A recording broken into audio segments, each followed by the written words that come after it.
আমি হরগ্রাম গোরস্থানে শবে বরাতের রাত্রিতে গেলাম। তখন রাত্রি বাজে প্রায় 3টা। কয়টা? রাত গভীর রাত্রিতে আমি সেখানে জিয়ারত করতে গেলাম। হঠাৎ করে দেখলাম আমার ইসুবের সমান একটা ছোট্ট বাচ্চা, তাকে দেখলাম সে গিয়ে বাবার কবরে চোখের পানি ছেড়ে ছেড়ে কাঁদে আর দোয়া করে। কারণ ছোট্ট বাচ্চা হেফজখানায় পড়ে। হেফজখানায় পড়তে পড়তে আমি পরে ঘটনা শুনলাম, হেফজখানায় পড়তে পড়তে তার বাবা দুনিয়া থেকে বিদায় নিয়েছে। আমিও যখন হেফজখানায় পড়েছি আমার বাবা আমার খোঁজ খবর নিতে গিয়েছে। যারা পড়াশোনা করে হুজুরকে জিজ্ঞেস করেন, ইনিও বড় একটা মাদ্রাসার মুহতামিম। ইনার মাদ্রাসায় ফেব্রুয়ারি মাসের 28 তারিখ মাহফিল। আবু সাইদ নেসারি ভাই আসবে, আমি থাকবো সেখানে। আপনাদের দাওয়াত, আপনারা যাবেন ইনশাআল্লাহ। ও বন্ধু, অনেক ছোট্ট ছোট্ট বাচ্চা পড়ে, তারা রাত্রিবেলায় তাহাজ্জুদ পড়ে, কোরআন তেলাওয়াত করে, সবক তৈরি করে। বাবা ছোট্টবেলায় যখন ঘুম থেকে উঠেছি, বাবা পরাটার দোকানে নিয়ে গিয়েছে, ধুপির দোকানে নিয়ে গিয়েছে, অথবা মুদির দোকানে নিয়ে গিয়ে সুন্দর সুন্দর খাবারগুলি কিনে দিয়েছে। আজকে ছোট মাসুম বাচ্চা, তাকে কে কি কিনে দেবে? গরিব ঘরের সন্তান, তার বাবা দুনিয়া থেকে চলে গেছে, মাটা কাজ কাম করে কোন রকম কষ্ট করে মাদ্রাসায় লেখাপড়া করায়। আমি দেখলাম রাত্রিবেলা এমন একটা দৃশ্য আমার চোখের মধ্যে পড়ে গেল। আমি গিয়ে দেখলাম ছোট্ট বাচ্চা ভয় করে নাই, ডর করে নাই। হরগ্রাম গোরস্থানা জংলা হয়ে আছে, এই জংলার মধ্যে দিয়ে হাইটা হাইটা তার বাবার কবরের মধ্যে গিয়েছে। পাশেই আমার মেজো মামা রাইহান মুন্সির কবর। আমিও জিয়ারত করতে গেলাম, ওখানে আমার মামা নানারা শুয়ে আছে। আমি গেলাম, গিয়ে দেখি ছোট্ট বাচ্চা হাত তুলে হাউমাউ করে কাঁদে, আল্লাহ আজকে কয়েক বছর আগে আমার বাবা দুনিয়া থেকে চলে গেছে। আমার বাবা যদি আমাকে হেফজখানায় ভর্তি না করতো, তাহলে হয়তো বাবার কবরের পাশে সেইভাবে দোয়া করতে পারতাম না। ও বাবা, আজকে আমি হাফেজ হয়ে গিয়েছি। ছোট্ট বাচ্চা, আজকে এই খুশির সংবাদ কাকে দিব? গভীর রাত্রিতে তোমাকে আমি খুশির সংবাদ দিতে এসেছি। ছোট্ট মাসুম বাচ্চা চোখের পানি ছেড়ে হাউমাউ করে কাঁদে। এই কান্না দেখে আমি চোখের পানি ধরে রাখতে পারলাম না রে মুসলমান। আমি চিন্তা করলাম, আমারও তো বাবা নাই, দুনিয়া থেকে চলে গেছে। আমি কত বাবার দোয়া অনুষ্ঠানে গিয়েছি, দোয়া অনুষ্ঠানে গিয়ে দোয়া করেছি, কিন্তু বাবা হারানো ব্যথা অনুভব করতে পারি নাই। কত মা হারানো দোয়া অনুষ্ঠানে গিয়েছি, কত সন্তান আমাকে দোয়া অনুষ্ঠানে ডেকেছে, কিন্তু মা হারানো ব্যথা কেমন আমি বুঝতে পারি নাই। আমি যেদিন নিজ বাবাকে হারালাম, সেদিন থেকে বুঝেছি বাবা হারানো ব্যথা কেমন, মা হারানো ব্যথা কেমন। ওই ছোট্ট বাচ্চাকে আমি জড়ায়ে ধরে, উনিও কাঁদে, আমিও হাওমাও করে কাঁদি। আবার যারা সফর সঙ্গী ছিল তারা সবাই হাওমাও করে কাঁদে। এমন একটা দৃশ্যপট তৈরি হয়ে গেল। আমি চিন্তা করলাম, আজকে কলেজার টুকরা সন্তান বাবার জন্য কবরের পাশে গিয়ে কাঁদে, বাবার জন্য কলেজার টুকরা সন্তান জননী মায়ের কবরের পাশে গিয়ে কাঁদে। আহারে দরদি, আজকে যদি নেক সন্তান তৈরি করে রাখা যায়, ওই সন্তান যেই জায়গা থেকে দোয়া করবে, ওই দোয়া আল্লাহ কবুল করে। চোখের পানি জমিনে পড়ার আগে আল্লাহ পাক তার বাবা মাকে মাফ করে কবরের মধ্যে জান্নাতের নাজ নিয়ামত চালু করে দেয়। এমন কোন সন্তান এখানে আছেন নাকি যার বাবা নাই, যার মা নাই? দুনিয়ার মায়া মহব্বত পরিহার করে কেউ বা যাত্রা গোরস্থানে শুয়ে আছে, কেউ বা হারুপুর গোরস্থানে শুয়ে আছে, কেউ বা নবগঙ্গা গোরস্থানে শুয়ে আছে, কেউ বা হরগ্রাম গোরস্থান, মহিষবাতান গোরস্থান, আশপাশের গোরস্থানে শুয়ে আছে। এমন সন্তানগুলিকে আমি দেখতে চাই যার বাবাও নাই, মাও নাই। আবার অনেকের বাবা আছে, মা নাই, কারো মা আছে, বাবা নাই। এমন সন্তান কারা কারা? আল্লাহর রহমতে জোশ খেলে গেছে। হুজুর আমার আব্বা নাই, কাদের মা নাই, কাদের বাবা নাই, একটু দাঁড়াবেন বাবা। কাদের বাবা নাই, মা নাই, একটু দাঁড়ান বাবা, দাঁড়ান, দোয়া হবে। আজকে দোয়া করে দিব ইনশাআল্লাহ। আল্লাহ পাক যেন আপনাদের আব্বা আম্মার জিন্দেগির গুনাহগুলো মাফ করে দেয়, কবরে সাহাবের হাদিয়া পৌঁছায় দেয়। জোরে করে আমিন। আসসালামু আলাইকুম ওয়া রাহমাতুল্লাহি তাআলা ওয়া বারাকাতুহু। সবারই ক্ষুধা লেগে গেছে মনে হয়।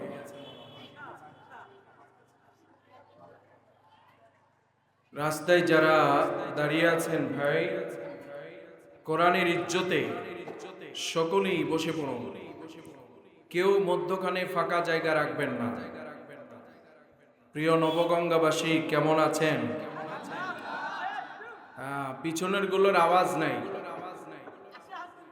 ময়দান কিসের ময়দান এটা বলেন তো? এখানে কি মমতাজ পাগলির গান হবে? কি হবে? কোরআনের আলোচনা হবে। কিসের আলোচনা? কোরআনের আলোচনা যেখানে হয় সেখানকার আওয়াজ আস্তে হয় না জোরে হয়? জোরে হয়। এজন্য পিছনের ভাইরা সামনে এগিয়ে আসেন, আসেন, আসেন দরদি।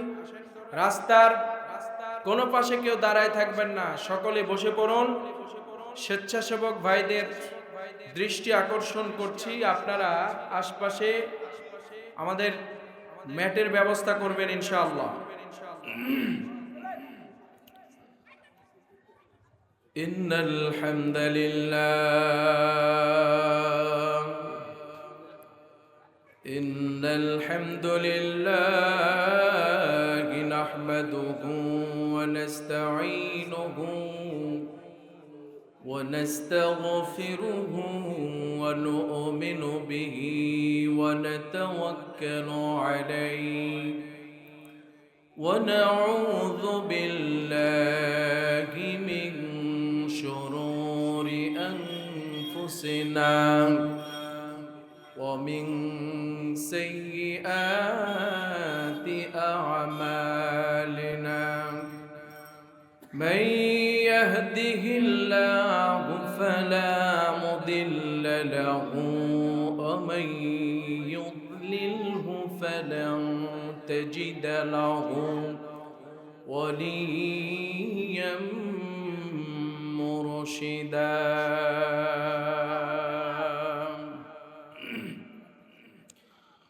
ونشهد أن لا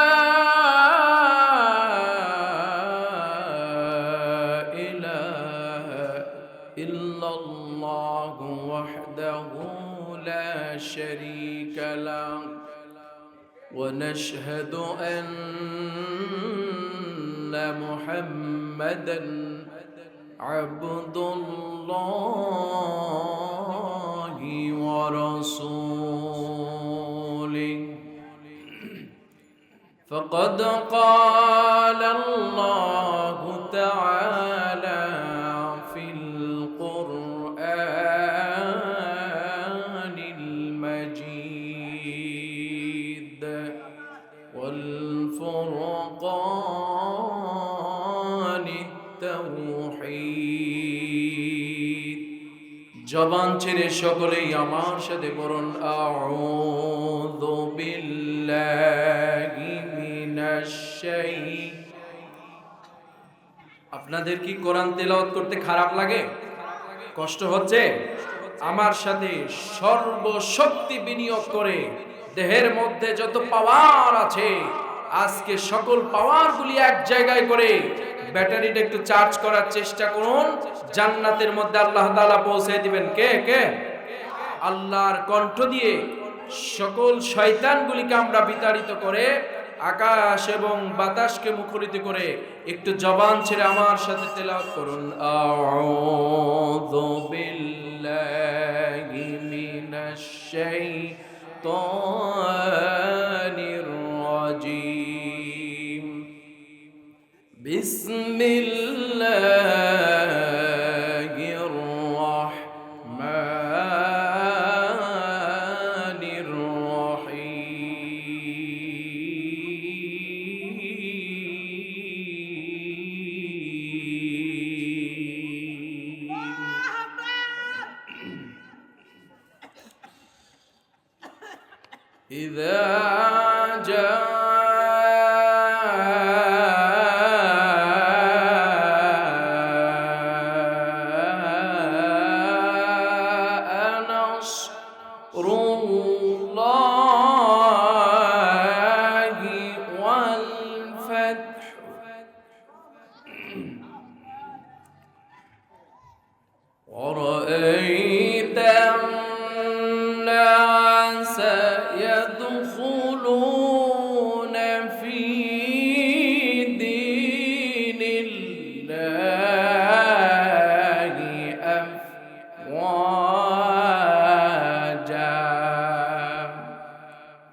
بسم الله الرحمن الرحيم إذا جاء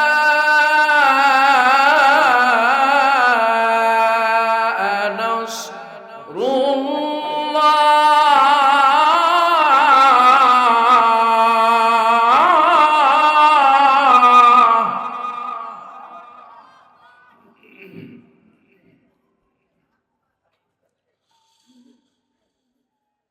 إذا جاء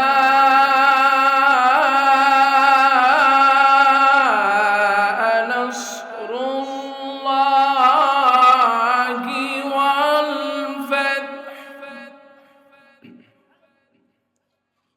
ورأيت الناس يدخلون في دين الله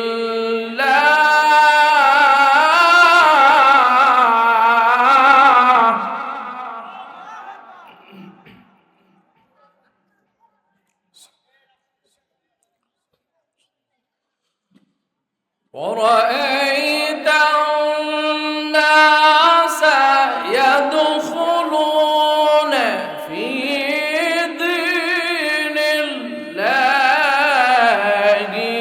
أفواجا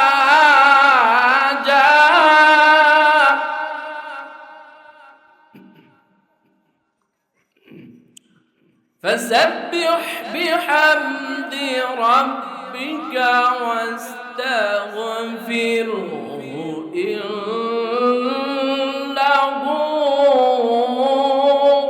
كان توابا.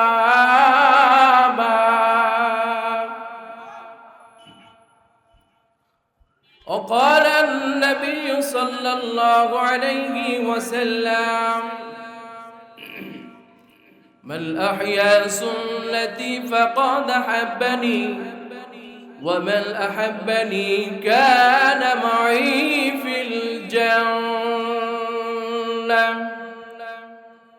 وقال النبي صلى الله عليه وسلم يا أيها الناس قولوا لا إله إلا الله تفلحون. وقال تعالى في شان حبيبه إن الله وملائكته يصلون على النبي يا أيها الذين آمنوا صلوا عليه وسلموا تسليما. اللهم صل على مولانا محمد وعلى آله مولانا بيتي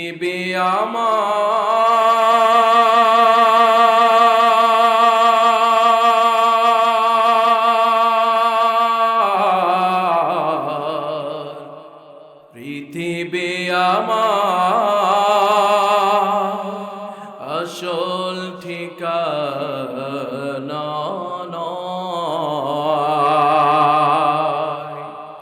মরণ একদিন মুছে দিবে, মরণ একদিন মুছে দিবে সকল রঙিন পরিচয়। পৃথিবী আমার আসল ঠিকানা নয়। আল্লাহুম্মা সাল্লি আলা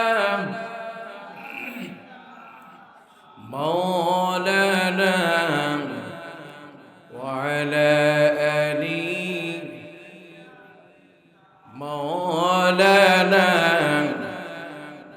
নবীর প্রতি আমাদের ভালোবাসা আছে না নাই? জবান বন্ধ রাখবেন না মুসলমান। আজকে জবান বন্ধ রাখার দিন নয়, আজকে জবানকে ওপেন রাখার দিন। কথা বলেন ঠিক না ঠিক? সুতরাং নবীর প্রেমিক যারা আজকে কণ্ঠ উজাড় করবে তারা, আপনারা কি চান না আজকের এই নাতে রাসূল দরুদ সরাসরি পূর্ব নবগঙ্গা বাইতুল হাম জামে মসজিদ প্রাঙ্গণ থেকে ডাইরেক্ট সোনার মক্কা মদিনা পৌঁছায় যাক? আপনারা কি চান?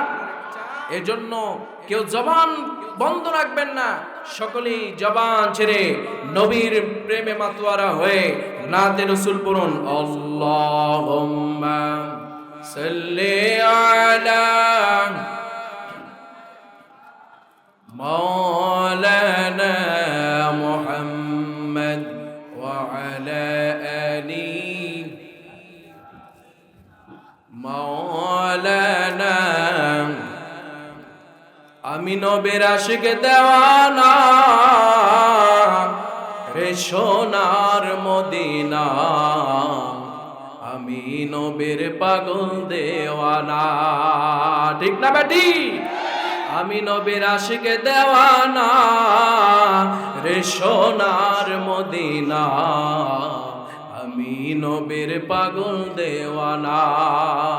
মক্কা গতে মদিনা যেতে 13 মঞ্জিল রাস্তায় আছে, মক্কা হতে মদিনা যেতে 13 মঞ্জিল রাস্তায় আছে। 13 কদমে চলেন নবী, 13 কদমে চলেন নবী, কাফের যন্ত্রণায় রে সোনার মদিনা, আমি নবীর পাগল দেওয়ানা, আমি নবীর আশিক দেওয়ানা রে সোনার মদিনা, আমি নবীর পাগল দেওয়ানা। আমার নবী ঘুমে পড়িলে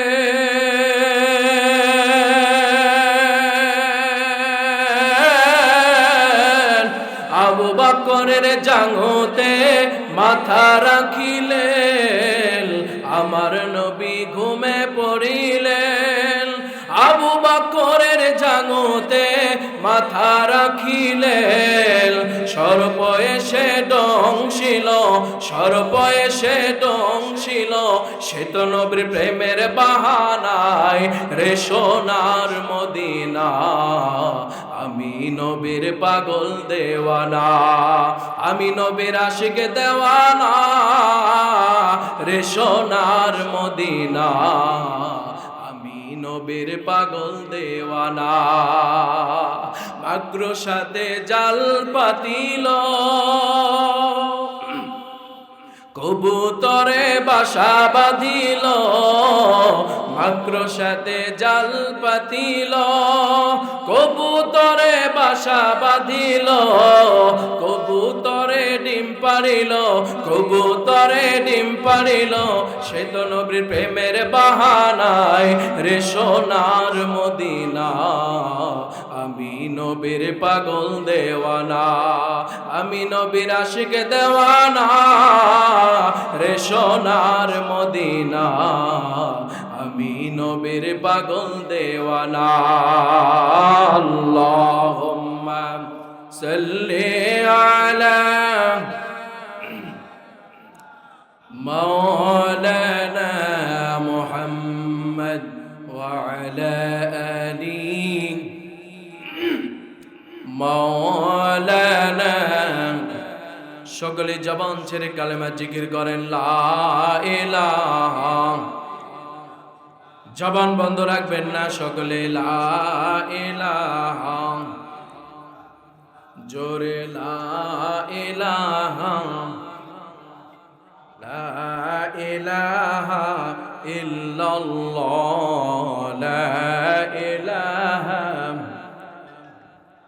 পাখির গানে গানে, হাওয়ার তানে তানে, ওই পাখিরা গান গেয়ে যায়,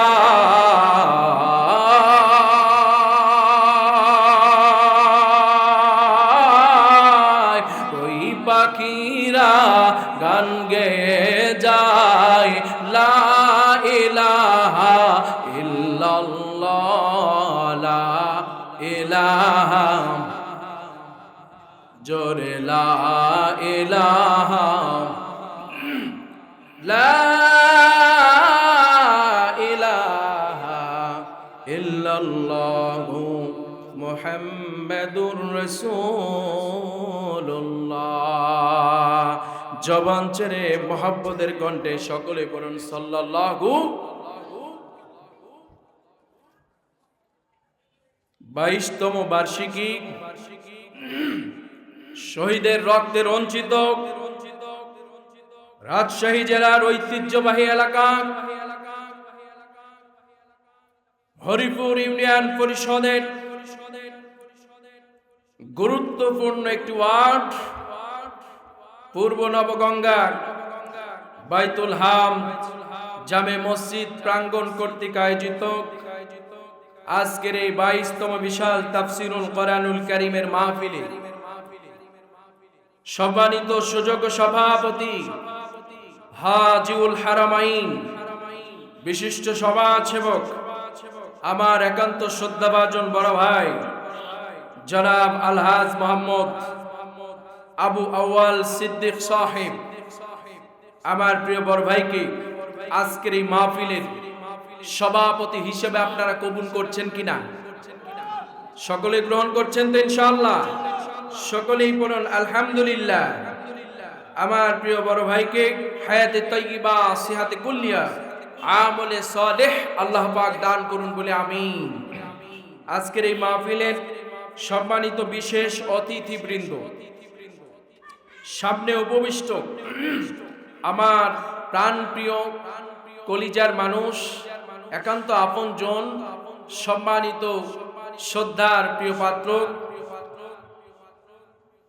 বারবার নির্বাচিত হরিপুর ইউনিয়নের সফল চেয়ারম্যান, যিনি একবার নয়, দুইবার নয়, একাধিকবার চেয়ারম্যান হিসেবে স্বর্ণ পদক পেয়েছেন, আমার প্রিয় বড় ভাই, আজকের এই মাহফিলের সম্মানিত প্রধান অতিথি, জনগণের জননন্দিত জননেতা, হরিপুর ইউনিয়নের সকল মানুষের আকাঙ্ক্ষার প্রিয় প্রতীক, 4 নং হরিপুর ইউনিয়ন পরিষদের সম্মানিত সুযোগ্য চেয়ারম্যান জনাব বজলে রেজভি আল হাসান মঞ্জিল চেয়ারম্যান মহোদয়, তিনি আমাদের মাঝে উপস্থিত আছেন।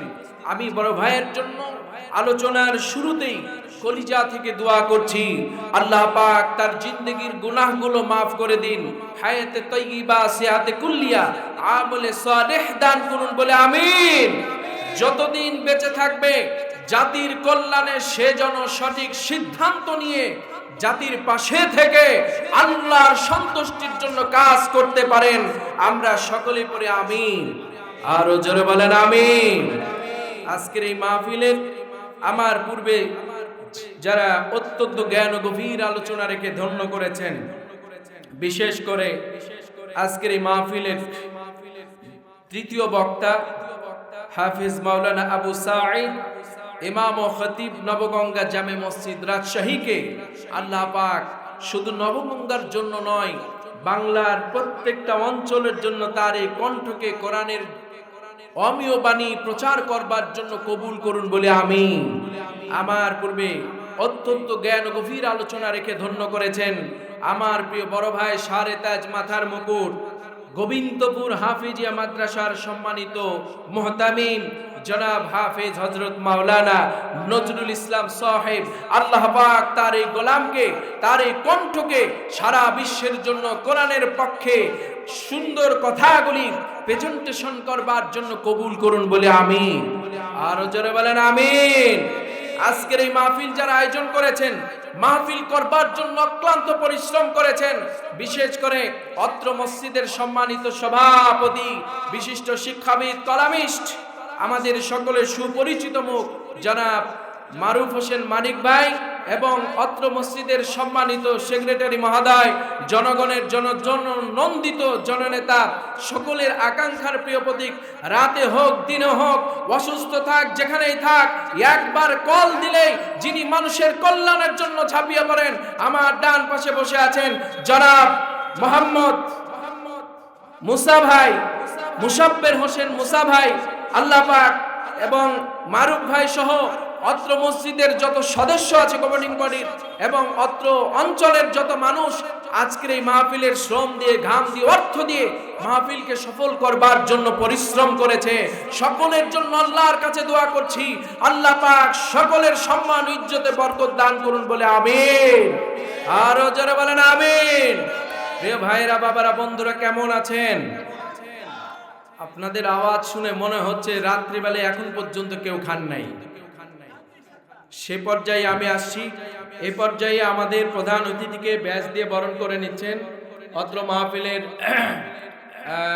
সম্মানিত উপস্থাপক সভাপতি জনাব আলহাজ মোহাম্মদ আবু আওয়াল সিদ্দিক ভাই, তিনি এবং আমাদের মুসা ভাই আমাদের প্রধান অতিথিকে ব্যাচ পরায়ে বরণ করে নিচ্ছেন ইনশাআল্লাহ। লিল্লাহে তাকবীর, লিল্লাহে তাকবীর। আল কোরআনের আলো, আল হাদিসের আলো, কোরআন আছে যেখানে, রাসূল আছে যেখানে, মুসলিম জনতা যেখানে, কোরআন নাই যেখানে, বিয়ে শাদী যেখানে, ওখানেও আছেন না? লিল্লাহে তাকবীর। আমাদের মঞ্জিল ভাই আমাদের মঞ্চে এসেছে, আপনারা খুশি না বেজার? জি, আজকে আওয়াজ হবে বেশি। সকলকে নিয়ে আলোচনার আনুষ্ঠানিকতার শুরুতেই মহান রব্বে কারীম, যিনি এক একটি নক্ষত্রকে বাসা থেকে বের করে আজকে কোরআনের ময়দানে কোরআন শুনবার জন্য কবুল করেছেন, সেই আল্লাহর জন্য জবান ছেড়ে কালিমাত শুকুর আদায় করছি। জবানকে বন্ধ রাখবেন না, ছেড়ে সকলেই আমরা আল্লাহ তাআলার সন্তুষ্টির জন্য আদায় করছি। জোরে সরে পড়ছি আলহামদুলিল্লাহ। দরুদ তাসলিম পেশ করছি সর্বকালের সর্বযুগের সর্বশ্রেষ্ঠ মহান নেতা, রাহমাতুল লিল আলামিন, খাতামুন নবিয়িন, নবিকুল শিরোমণি, দোজাহানের মধ্যমণি, হযরত আকা আহমদ মুজতফা মুহাম্মদ মুস্তাফা। জবান ছেড়ে সকলে পড়েন মুহাব্বতের কণ্ঠে সাল্লাল্লাহু আলাইহির উপর। আমরা সকলেই আমার সাথে, আপনারা সকলেই আমার সাথে পড়ুন আল্লাহুম্মা সাল্লি আলাইহি, আল্লাহুম্মা বারিক আলাইহি। আত্মার মাগফিরাত কামনা করছি।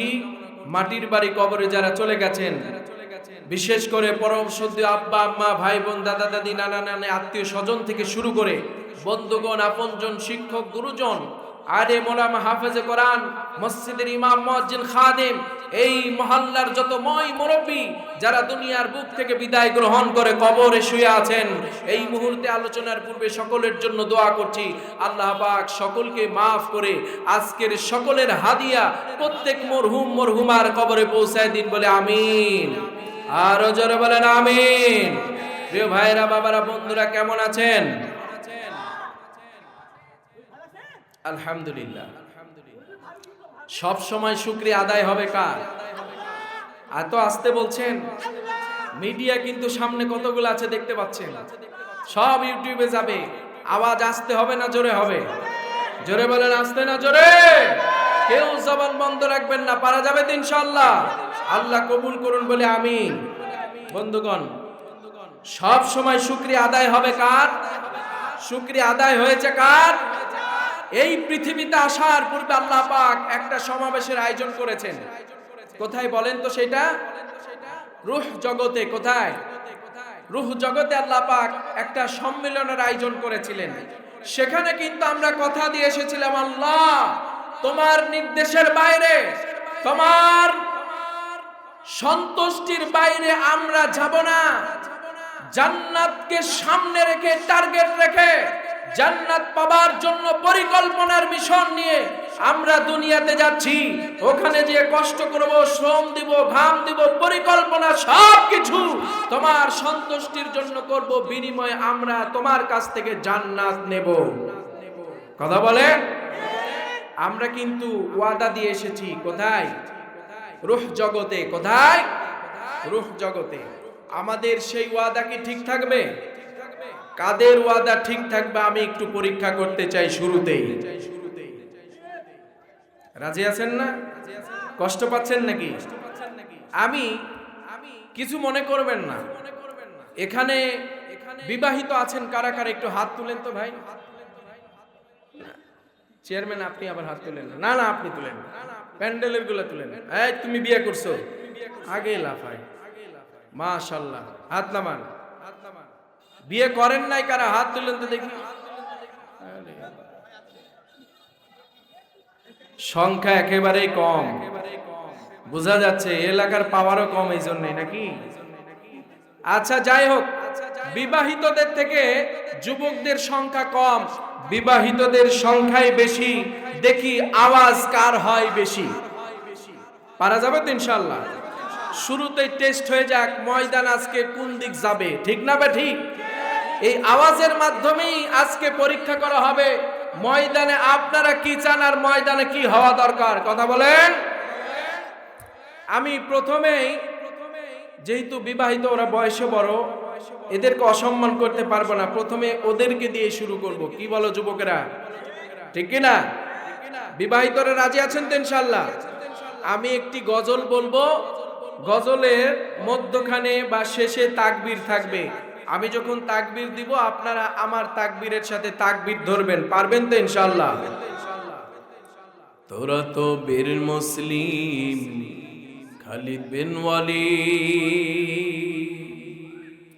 জোরে জোরে বল সবে লিল্লাহি তাকবীর। তোরা তো বীর মুসলিম খালিদ বিন ওয়ালিদ, জোরে জোরে বল সবে লিল্লাহি তাকবীর। তোরা তো বীর মুসলিম খালিদ বিন ওয়ালিদ, জোরে জোরে বল সবে লিল্লাহি তাকবীর। লিল্লাহি তাকবীর, লিল্লাহি তাকবীর। কোন রকম হয়েছে ব্যাটারি চার্জ, ভালোভাবে এখনো হয় নাই। ফিলিস্তিনে যে আমরা হামাসের পক্ষে যুদ্ধ করতে যাব, এই ব্যাটারি দিয়ে যুদ্ধ করা সম্ভব? হ্যাঁ, এবার যুবকেরা রেডি তো? সামনে পিছনে উত্তর দক্ষিণে রাস্তার উপরে রাস্তার নিচে সব যুবকরা নিচে নেমে চলে আসো, তোমাদের পরীক্ষা চলছে। এই পরীক্ষায় যদি তোমরা পাস করতে পারো, আগামী দিনে ফিলিস্তিনে তোমরাই যুদ্ধ করতে যাবো ইসলামের পক্ষে। কালেমার পতাকা বাপ বাপ করে পুঁতে তোমরা ইসলামের বিজয় ছিনিয়ে নিয়ে আনবা, ঠিক না ঠিক?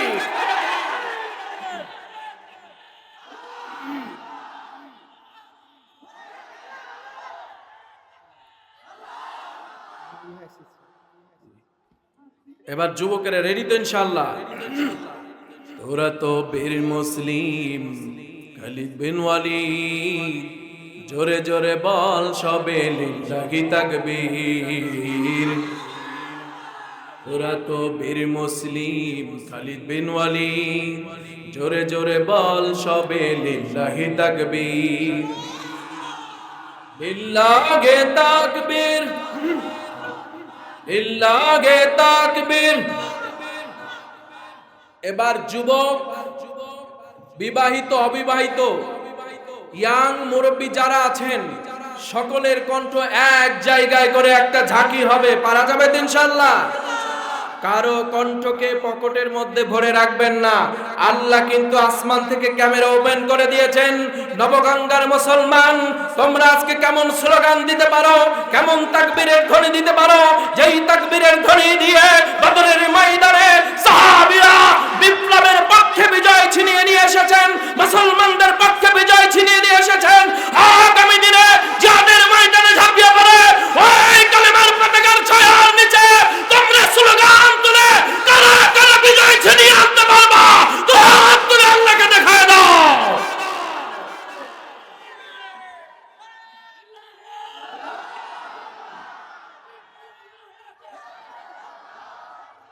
পানি লাগবে।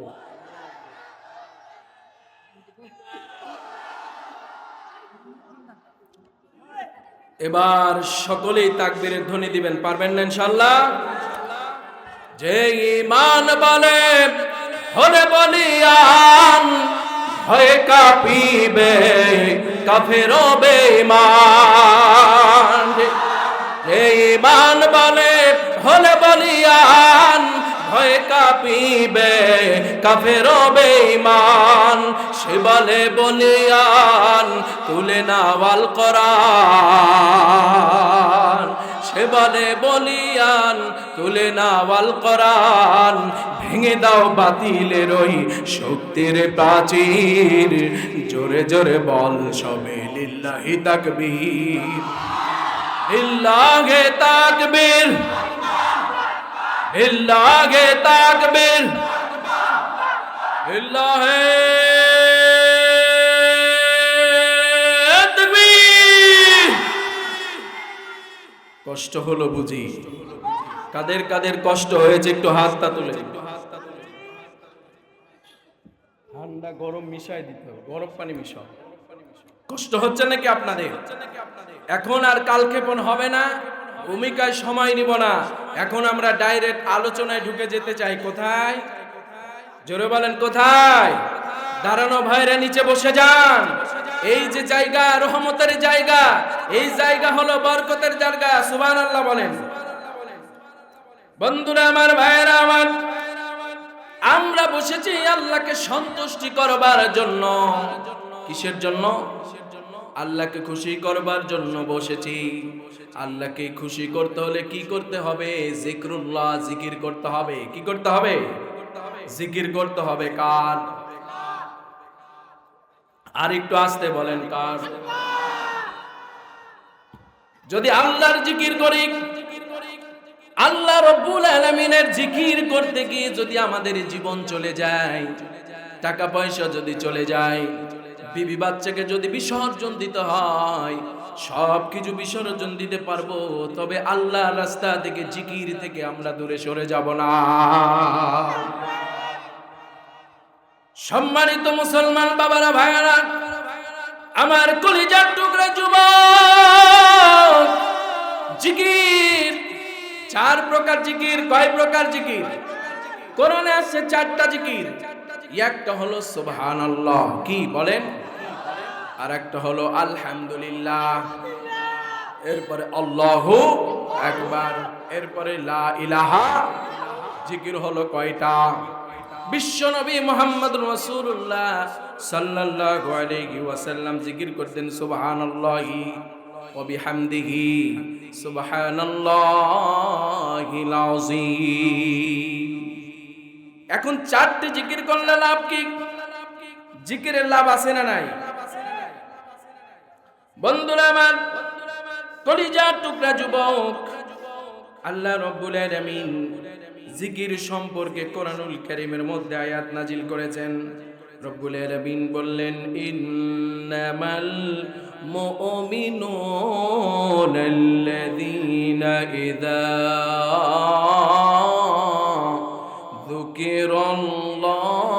যুকিরাল্লাহু ওয়াজিলাত কুলুবুহুম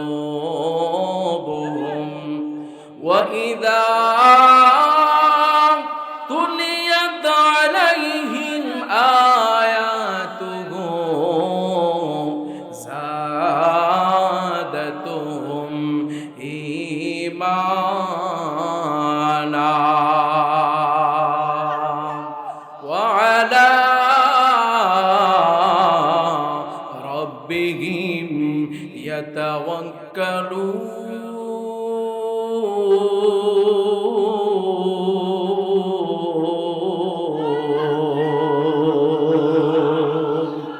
আল্লাহ রাব্বুল আলামিন বললেন, ইন্নামাল মুমিনুনা আল্লাযীনা আমানু ইযা যুকিরাল্লাহ।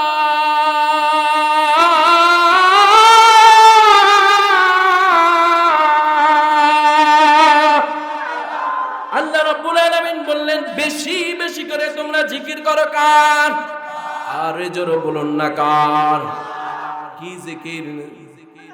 সুবহানাল্লাহ সুবহানাল্লাহ। এমনও কিছু জিকিরকারী পাওয়া যায় সুবহানাল্লাহ সুবহানাল্লাহ সুবহানাল্লাহ সুবহানাল্লাহ সুবহানাল্লাহ, আছে না নাই?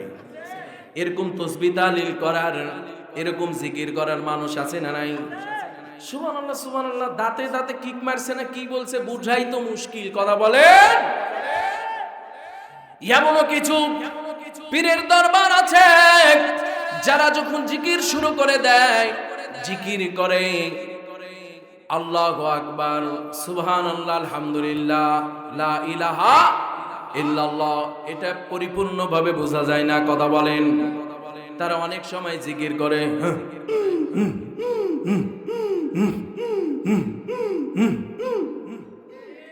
কথা বলেন, আরে আছে না নাই? এরকম দরবারে জিকির কি আপনারা কখনো শুনেছেন? ওই যে কয়টা রশির যেন একটা দরবার আছে, কয় রশি? এই তো হাফেজ এখানে বসে আছে, 8 রশি, জান মনে হয় না? হ্যাঁ, পাওয়া গেল, বুঝাই গেল। হ্যাঁ, নাম হলো 1 রশি না, 2 রশি না, 3 রশি না, 4 রশি না, 5 রশি না, 6 রশি না, 7 রশি না, কয় রশি? আর একটু জোরে বলেন, কয় রশি? 8 রশির যখন যাবেন তখন 8 রশির মধ্যে এমন জিকির পাবেন, এরকম করে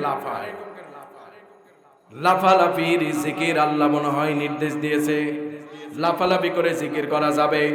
জোরে বলেন, লাফালাফির কোন জিকির আমি কোরআন হাদিসে পাই না, ঠিক না? ঠিক বলেন। আর ওরা লাফায় লাফায় জিকির করে, সিন্নি নারে তায়েবাসী, তিনি হলেন শেষ নবীজি, আর না চিনিয়া, না বুঝিয়া, না দেখিয়া, না শুনিয়া মারিলেন তার পায়, এক পাথরের আঘাত করলেন মদিনার রওজায়, এক পাথরের আঘাত করলেন মদিনার রওজায়। আর দিনের নবী নূরের ছবি, দিনের নবী নূরের ছবি মারিলেন তার পায়, এক পাথরের আঘাত করলেন মদিনার রওজায়, এক পাথরের আঘাত করলেন মদিনার রওজায়।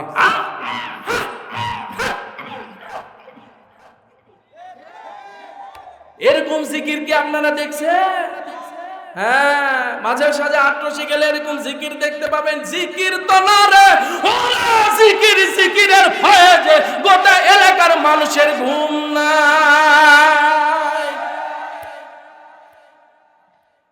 এমন জিকির করতে হবে যেই জিকিরের কারণে আল্লাহ খুশি হয়ে 7ম আসমান থেকে 1ম আসমানে চলে আসবে, কথা বলে। ওখানে এসে আল্লাহ তাআলা, রাত যখন গভীর হয়ে যায়, আল্লাহ তাআলা বলেন, কে আছে গো, আমার কাছে চাও, অভাবী আমি অভাব দূর করে দেব। সুবহানাল্লাহ বলেন। জিকির করতে হবে জিকিরের মতো, যেই জিকির করলে আল্লাহ খুশি হয়ে যান, ঠিক না? ঠিক বলেন। এরপর আল্লাহ তাআলা বললেন, ওয়া ইযা তুলিয়াত আলাইহিম আয়াতুহু যাদাতুহুম ঈমানা ওয়া আলা রাব্বিহিম ইয়াতাওয়াক্কালুন।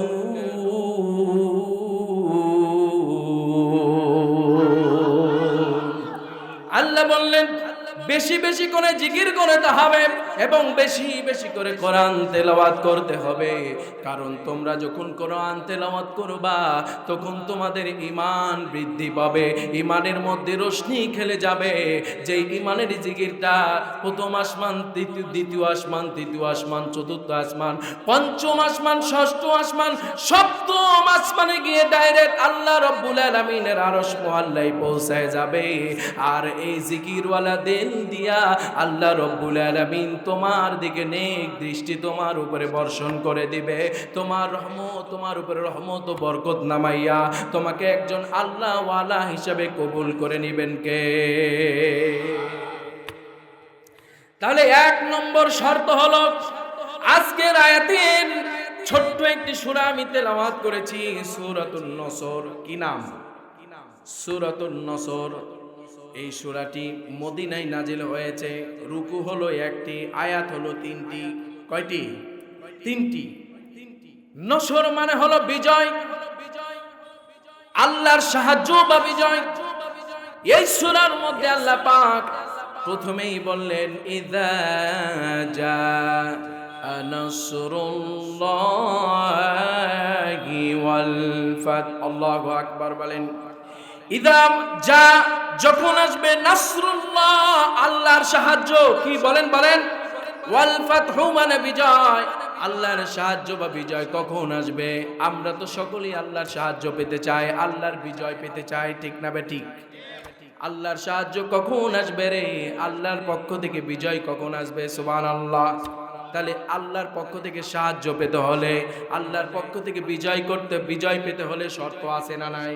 এই কোরআন, এই সূরার মধ্যে আল্লাহ রাব্বুল আলামিন বললেন ওয়া রাআইতান নাসা ইয়াদখুলুনা ফি দীনিল্লাহি আফওয়াজা। রব্বুল কারীম বললেন, আর হে নবী, তুমি দেখতে পাবে যে লোকেরা দলে দলে আল্লাহর দ্বীনের দিকে দাখিল হচ্ছে, দলে দলে আল্লাহর দ্বীন গ্রহণ করে দ্বীনের দিকে প্রবেশ করতেছে। সুবহানাল্লাহ। আর কি দেখবেন? আল্লাহ রাব্বুল আলামিন বললেন ফাসাব্বিহ বিহামদি রাব্বিকা ওয়াস্তাগফির। সুবহানাল্লাহ বলেন। তখন তুমি তোমার রবের হামদ সহকারে তার তাসবিহ করো এবং তার নিকট ক্ষমার জন্য প্রার্থনা করো। সুবহানাল্লাহ বলেন। কি করো? রবের নিকট তোমরা হামদ প্রকাশ করো এবং রবের কাছে ক্ষমার জন্য প্রার্থনা করো। সুবহানাল্লাহ বলেন। কয়েকটি শিক্ষা কিন্তু এই সূরার মধ্যে আছে। এরপর আল্লাহ তাআলা বললেন ইন্নাহু কানা তাওয়াবা। আল্লাহ রাব্বুল আলামিন তিনি বললেন নিঃসন্দেহে তিনি বড়ই তওবা গ্রহণকারী। সুবহানাল্লাহ বলবেন না? তিনি বড়ই তওবা গ্রহণকারী।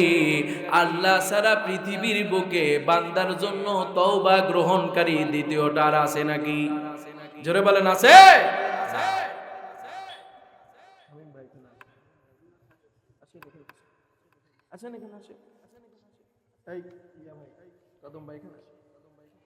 প্রিন্সিপাল সাহেব এখানে আসে। কষ্ট হচ্ছে নাকি আপনাদের? একটু দরুদ পড়েন। আল্লাহুম্মা সাল্লি আলা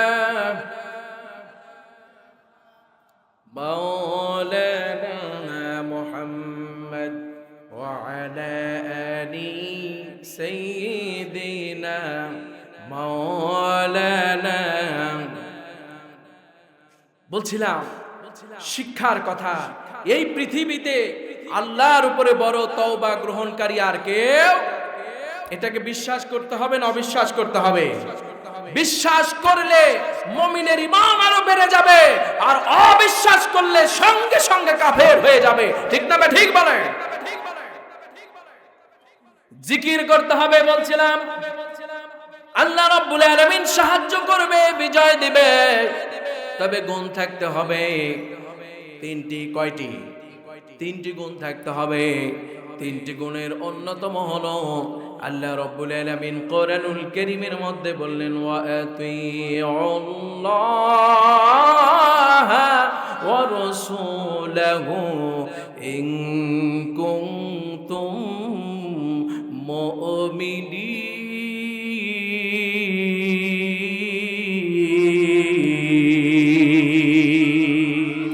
একটু দু হাত তুলে বলা যাবে আল্লাহু আকবার। আল্লাহ রাব্বুল আলামিন বললেন ওয়া আতিউল্লাহ, আল্লাহ ওয়া রাসূলহু, ও রাসূলের তোমরা হুকুম মান্য করো। কারা আল্লাহ এবং রাসূলের হুকুম মান্য করবে? আল্লাহ রাব্বুল আলামিন আয়াতের শেষে বললেন ইন কুনতুম মুমিনিন। আল্লাহ রাব্বুল আলামিন বললেন যারা মুমিন, যদি তোমরা মুমিন হয়ে থাকো তাহলে তোমরা আল্লাহ এবং রাসূলের হুকুম মান্য করো, সুবহানাল্লাহ বলেন। তাহলে মুসলমানরা হুকুম মানবে কার? জোরে বলেন। মুমিনরা হুকুম মানবে কার? রাসূলের উম্মতেরা হুকুম মানবে কার? আল্লাহ ছাড়া রাসূলের সৈনিকেরা, আল্লাহর বান্দারা পৃথিবীর বুকে কারো হুকুম মানতে পারে? আরো জোরে বলেন, পারে?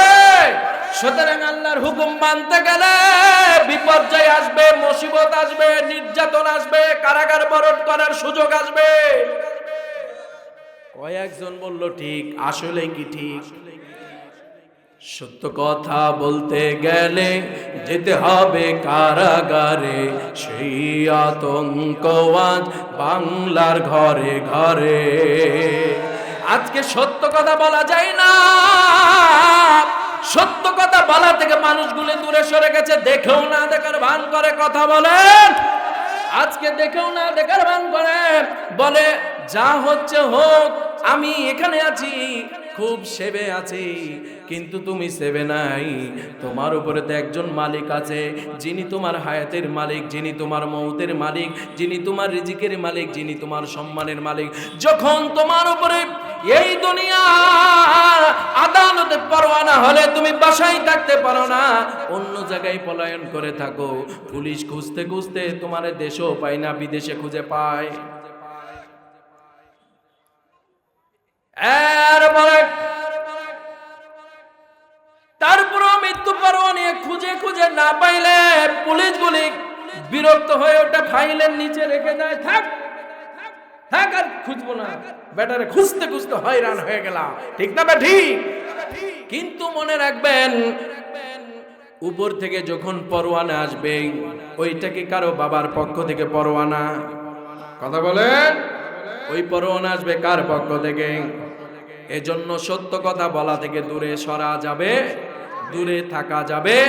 সত্য কথা বলতে গেলে যেতে হবে কারাগারে, সেই আতঙ্কবাদ বাংলার ঘরে ঘরে। জালিম শাহের করি না ভয়, তবু যদি মোর জীবন যায় বন্ধু, তবু যদি মোর মরণ হয়। সত্য কথা যখন বলতে শিখেছি, সত্য বলবো, বাতিলের কাছে মাথা নত করব। ও বন্ধু, এই জীবনে আপনি বেশি দিন বেঁচে থাকবেন না। আপনার দাদা চলে গেছে, আপনার নানা চলে গেছে, এমনকি আমার আব্বা জানও চলে গেছে গো। যে কোনো মুহূর্তে আমারও চলে যাওয়া লাগবে। হকুল্লাহ দাদা, আল্লাহর হক আদায় করতে গেলে আপনার আমার কলিজার টুকরা মায়ের নবী মুহাম্মদুর রাসূলুল্লাহ সাল্লাল্লাহু আলাইহি ওয়াসাল্লাম শিয়াবে আবু তালেবের মচর 3.5 বছর কারাগার বরণ করেছেন। কয় বছর? তায়েফের ময়দানে দমদাল মোবারক শহীদ করেছেন। শরীরে রক্তগুলি সবুজ জমিনকে স্পর্শ করেছে, সবুজ জমিনটা রক্তে রঞ্জিত হয়ে গিয়েছে। আমার নবীর দন্দাল মোবারক শহীদ হয়ে গেছে। সকল সাহাবীরা শোকে কাতর।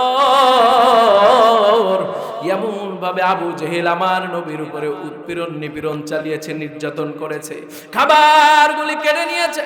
নবী সহ নবীর বিবিরা, নবীর ছেলে মেয়েরা, নবীর আত্মীয় স্বজন, নবীর সাহাবারা, তারা গাছের পাতা চিবিয়ে চিবিয়ে খেয়েছে, ঘাসগুলি চিবিয়ে চিবিয়ে খেয়েছে। এইভাবে তারা পেটে পাথর বেঁধেছে, এমনকি পায়খানাগুলিও বকরিল্লাদির মতো করেছে। কিন্তু বাতিলের কাছে তারা কখনো মাথা নত করে না। আগামীর দিনের মুসলমান, বাংলার জমিনের মুসলমান, আপনাদের সামনে সুযোগ আসতেছে। কে কে জান্নাতের পেয়ালা পান করতে চান? মুসলমান বলে দাবি করলেই হবে না, মুসলমানের মতো প্রকৃত কাজ করা লাগবে। আওয়াজ করে মুসলমান আল্লাহর জবান দিয়ে বলুন, কথা ঠিক না বেটি? সামনে সুযোগ আসতেছে, জান্নাতে কারা কারা যাবেন? নবীজি এত কষ্ট করেছেন, আমাদেরকেও কষ্ট করা লাগবে। কথা বলেন ঠিক না বেটি? কষ্ট করতে কারা কারা রাজি আছি? সবাই না কয়েকজন? হ্যাঁ, কষ্ট করতে হবে, কষ্ট করলে কিষ্ট মিলে, গ্রাম্য একটা কথা আছে, আছে না? কষ্ট করলে কি মিলছে ভাই? কিষ্ট মিলে। তো নবীজি এত কষ্ট করেছেন, আপনার আমার কলিজার টুকরা নবীর কারণে আমাদের সম্মান আল্লাহ পাক বাড়ায় দিয়েছেন, ঠিক না ঠিক? কারণ নবীরাও, নবী রাসূলরাও এই নবীজির উম্মত হবার জন্য আর্গুমেন্ট পেশ করেছে কার কাছে? আরো জোরে বলুন, কার কাছে? আর্গুমেন্ট পেশ করে কোনো লাভ হয় নাই। একজন নবীর আবেদন আল্লাহ তাআলা কবুল করেছেন, সেই নবী কিন্তু শেষ জামানায় আসবে, শেষ বেলায় আসবে, তবে নবী হয়ে না, রাসূল হয়ে না, আমার কলিজার টুকরা নবীর উম্মত হয়ে আসবে। সেই নবীর নাম কি? ঈসা আলাইহিস সালাতু ওয়াস সালাম, ঠিক না ঠিক? তাহলে তারা নবীর প্রেম কেমন ভাবে লালন পালন করেছে, আর আমরা তার সাহাবীরা নবীর ভালোবাসা কেমন ভাবে লালন পালন করেছে, আর আমরা কেমন ভাবে লালন পালন করি। আমি যে হাদিস তেলাওয়াত করেছি, আল্লাহর নবী মুহাম্মদুর রাসূলুল্লাহ সাল্লাল্লাহু আলাইহি ওয়াসাল্লাম বলছেন, মান আহইয়া সুন্নতি ফাকাদ আহাব্বানি। আমার উম্মতেরা কে আছো আমার সাহাবীদের উত্তরসূরি হতে পারবে? আমার সাহাবীরা যেইভাবে তাদের জান মাল দিয়ে আমি নবীর আদর্শকে দাওয়াতের মাধ্যমে জীবিত রেখেছিল, তোমরা কি পারবা এমন ভাবে দাওয়াতি কার্যক্রম বাস্তবায়ন করে আমি নবীজির সুন্নতকে জীবিত রাখতে? যদি পারো, ওয়ামান আহইয়া কানা মাই ফিল জান্নাহ, আল্লাহর নবী বললেন যারা দাওয়াতের মাধ্যমে আমার সুন্নতকে জীবিত রাখবে তারা আমার মহব্বতের কোর অর্জন করবে। সুবহানাল্লাহ বলেন। শুধু আমার মহব্বতের কোর অর্জন করবে না রে বন্ধু, আল্লাহর নবী বললেন ওমান আহইয়া কানা মাই ফিল জান্নাহ, আমি নবীর ওয়ারিস হিসাবে তোমরা জান্নাতে যাবার সুযোগ পেয়ে যাবে। সুবহানাল্লাহ বলেন। শুধু জান্নাতে যাওয়ার নবীর ওয়ারিস হিসেবে সৌভাগ্য অর্জন করবে না, আমি নবীর ওয়ারিস হিসেবে চিরদিন জান্নাতে আমার পাশে বসবাসের তোমরা সুযোগ অর্জন করবে। লিল্লাহে তাকবীর। কেমন নবীর উম্মত, একটু নবীর প্রেমে মাতোয়ারা হওয়ার দরকার আছে না নাই? সারা জীবন তো ঘুমাইলেন, রাত্রি বেলায় তাহাজ্জুদের নামাজ যদি পড়েন, সাহাবীরা যেভাবে তাহাজ্জুদের নামাজ পড়েছে, মিথ্যাকে পরিহার করেছে, অসত্যকে পরিহার করেছে, কোরআন তো এসেছে হেদায়েতের গাইড হিসাবে, ঠিক না ঠিক? হুদাল্লিল নাস, মানব সকলের জন্য হেদায়েতের কিতাব। নাম কি? কোরআন। কি নাম? ওয়াল ফুরকান,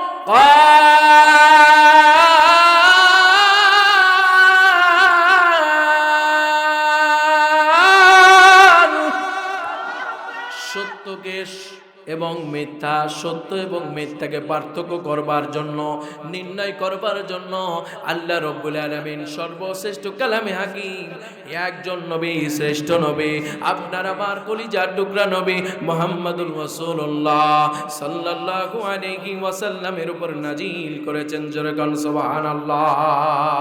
রাহমাতুল লিল আলামিন নবী, রাহমাতুল লিল আলামিন নবী, কোরআনে প্রমাণ, আশিক বিনে কে বুঝিবে আমার দয়াল নবীর শান, আশিক বিনে কে বুঝিবে আমার দয়ার নবীর শান।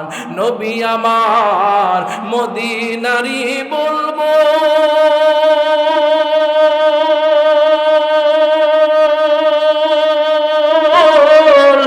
আমার আল্লাহ ভালোবেসে নামটি দিলেন হাবিবে রাসূল। সেই নবীকে ভালো না বাসিলে, সেই নবীর আদর্শ না মানিলে, সেই নবীর সুন্নাত না মানিলে থাকবে না ঈমান। উম্মত বিনে কে বুঝিবে আমার দয়ার নবীর শান, আশিক বিনে কে বুঝিবে আমার দয়ার নবীর শান। শান রহমাতুল লিল আলামিন নবী কোরআনে প্রমাণ উম্মত বিনে কে বুঝিবে আমার দয়ার নবীর শান আশিক বিনে কে বুঝিবে আমার দয়ার নবীর শান আল্লাহুম্মা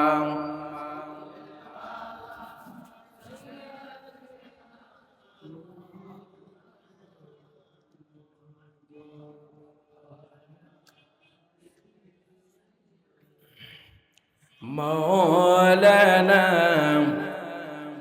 নবী আমার দাওয়াত দিয়েছেন যেই কোরআন তেলাওয়াত করে দাওয়াত দিয়েছেন কাফেররা প্রকাশ্যে শত্রুতা করলেও গোপনে গোপনে কিন্তু কোরআনের মধুর তেলাওয়াত তারা পছন্দ করত ঠিক না বেঠিক এই যুগে এই তো কয়েক যুগ আগে একজন পপ সম্রাট ছিলেন মার্কিন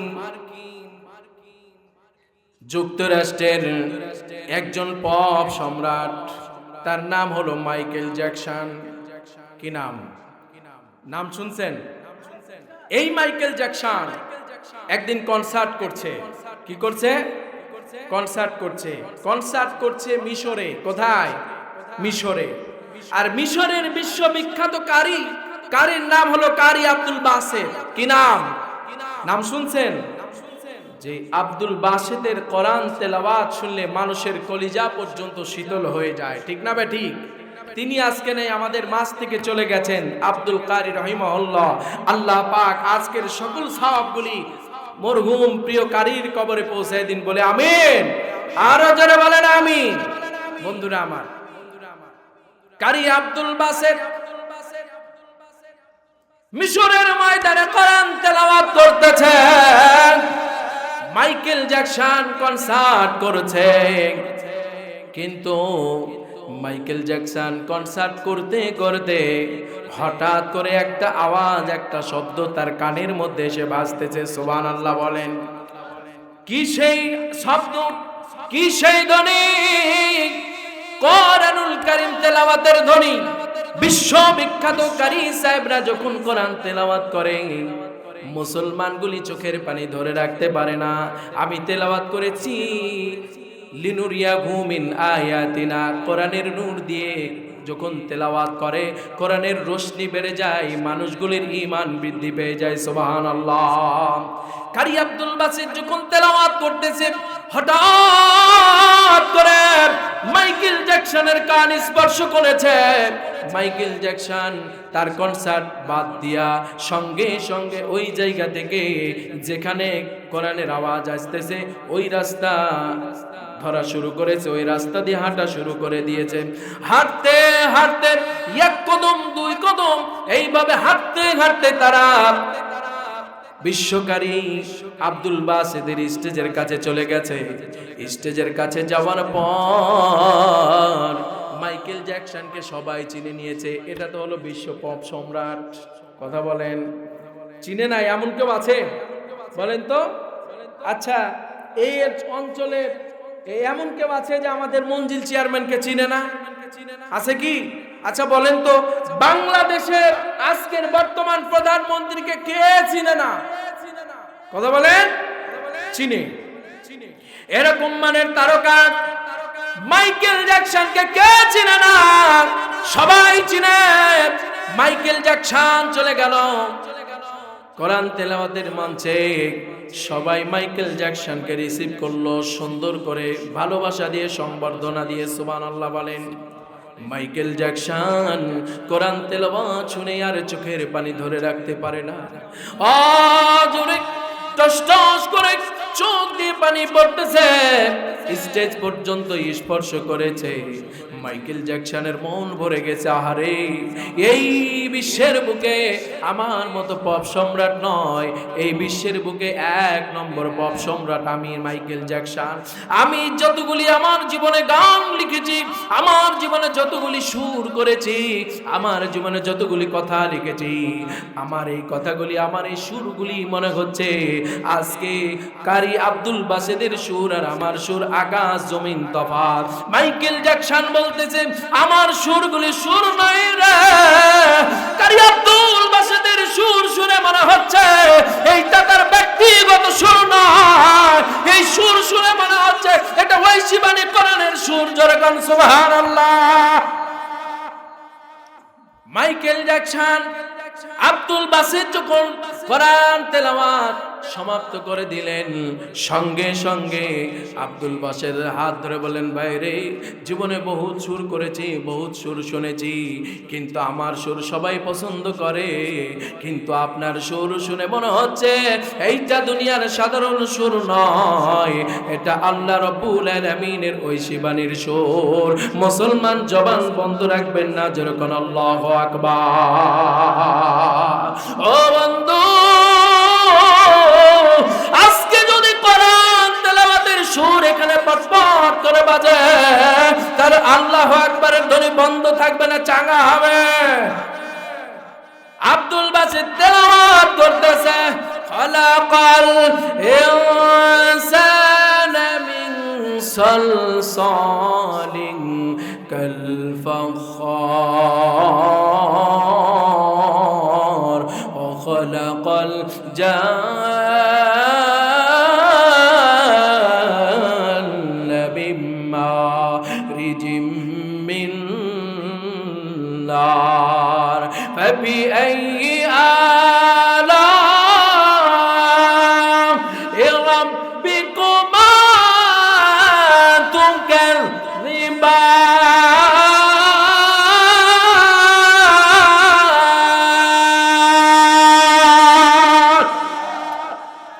এইভাবে যদি তেলাওয়াত করে, তেলাওয়াত শুনতে কার মন চাইবে না? কথা বলেন। এইভাবে তেলাওয়াত করলে ভালো লাগে না খারাপ লাগে? ভালো লাগে কাদের? একটু হাত তুলেন তো। লিল্লাহে তাকবীর। দাঁড়ান সবাই, দাঁড়ান দাঁড়ান। লিল্লাহে তাকবীর। এইভাবে না, একবারে মরদের মতো দাঁড়াবেন। বসেন সবাই, বসেন। এক তাকবীর দিব দাঁড়াবেন, আর এক তাকবীর দিব বসবেন, পারবেন না? লিল্লাহে তাকবীর। এই ক্যামেরা ধরো। লিল্লাহে তাকবীর।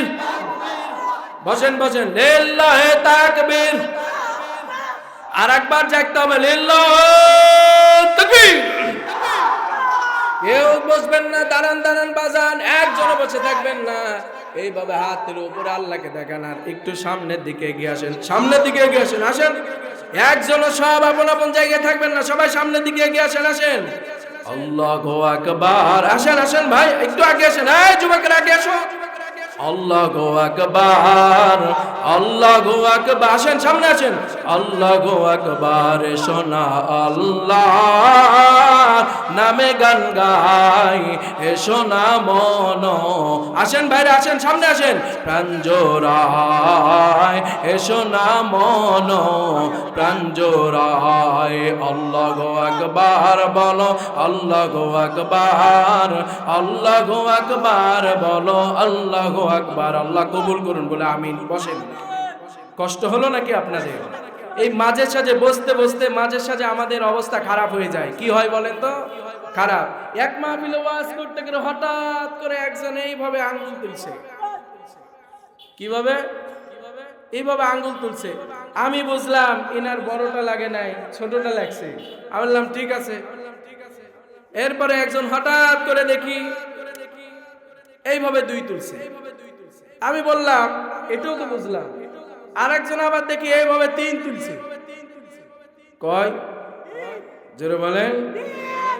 আমি বললাম ভাই হেফজখানায় পড়ছি তো, 1 আর 2 আমরা ভালো জানি, প্র্যাকটিস করা আমাদের কালচার। 3 তো বুঝলাম না ভাই, এটা তো আমাদের হুজুরেরা শিক্ষা দেয় নাই। হুজুর 3 শিক্ষা দেন নাকি? এই যে হুজুর আছে, জিজ্ঞেস করেন তিন শিক্ষা দেয় না। তা বললাম তিনটা কি? বলে হুজুর বুঝেন না, লজ্জা লাগে হুজুর, ওইটা তো দেখাই তো লজ্জা লাগে। আরে মিয়া লজ্জা কিসে? খাবেন তো আবার দেখাইতে পারবেন না, এটা কি মুসলমান না ইমানদার? বলে হুজুর দেখাবো, সত্যি তো? হ্যাঁ দেখা। উনি এমন করে মুসান দিয়ে দেখাচ্ছে, বুঝছেন? কি বলেন তো, কি খাওয়া, কি টানা, বিড়ি টানা, কি টানা? এ বিড়ি খাও পাবলিক এখানে আছে নাকি? হ্যাঁ, থাকলে এখানে জমা দিবেন আজকে, পারবেন না ইনশাল্লাহ? হ্যাঁ। এবার এক মাহফিলে গেলাম, গিয়ে এক মুরব্বী, কিছু মানুষ আছে না দুর্বল প্রকৃতির মানুষ, ডায়াবেটিসের রোগী, চুপচাপ বসে আছে, লজ্জায় কিছু বলতেও পারছে না, উঠতেও পারছে না, কি করবে, অবস্থা খারাপ, ভয়াবহ অবস্থা। পাশ থেকে একজন বলছে, হুজুর কেমন জানি শব্দ হচ্ছে। কি হচ্ছে? শব্দ হচ্ছে, কেমন জানি খটর মটর করে শব্দ হচ্ছে। এরপরে শীতের রাত তো ভাই, সুন্দর করে চাদর গায়ে ছিল, চাদরটা খুলে সুন্দর করে গোটা গা দিয়ে ব্যারিকেড দিয়েছে। ব্যারিকেড দেওয়ার পর সুন্দর করে আপনার শুরু হয়েছে কার্যক্রম আর কি। মুরব্বী মানুষ উঠতেও পারছে না, বয়োজ্যেষ্ঠ মানুষ বসে তখন সুন্দর করে বসার পর খুব স করে শব্দ হচ্ছে। পাশের মানুষ বলে, ব্যাপার কি রে, এটা কিসের শব্দ? এত সাংঘাতিক শব্দ। কিছুক্ষণ পরে দেখে, আহারে, গোলাপ জলের পানি সুন্দর করে ভেসে আসতেছে। আছে না এরকম? কথা বলেন। আছে। তো মাহফিলে এসেও লজ্জা করার দরকার নাই, প্রয়োজন হলে সারবেন, সুন্দর করে ওযু করে আবার মাহফিলে বসে পড়বেন, পারা যাবে না? তো বন্ধুগণ, বলছিলাম যে ঈমান যদি ঠিক থাকে, ঈমানের দাবিতে যখনই ঈমানের ডাক আসবে তখনই ঈমানি রাস্তায় ঝাঁপিয়ে পড়তে হবে, ঠিক কি না?